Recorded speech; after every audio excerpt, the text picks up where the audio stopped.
Hey, Brian Sullivan, founder of Precise Selling, with your weekly video tip. Now, former Secretary of Education John Gardner said it well when he said, life is an error-making and an error-correcting process. Guess what? Sales is exactly the same way. Sales is an error-making and an error-correcting process.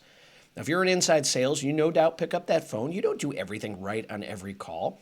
Or if you're in outside sales, you walk into a facility, not every presentation is amazing.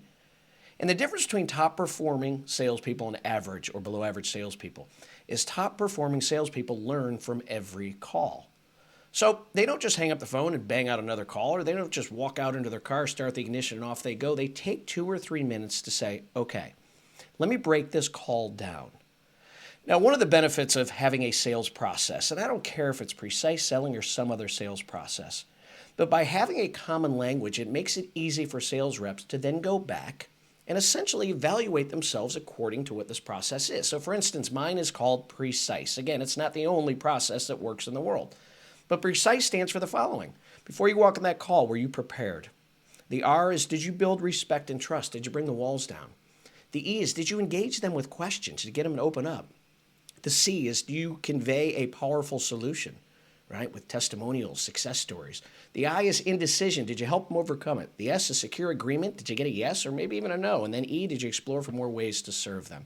Now, if you're a sales rep who hangs up that phone or you get back in your car, you now have the ability to go back and say, was I prepared? Did I build respect and trust? Did I engage with questions? And again, it doesn't matter what the acronym is, but the value of a common language is having something to evaluate your performance to. So this week's lesson is, take time after. Take 2 or 3 minutes after every call. Write down what you did well and where you need to improve.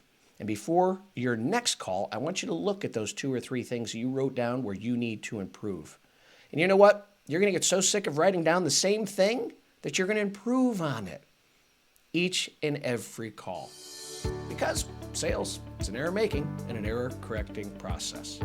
So get better. So I plan on seeing you next week for your Precise Selling tip.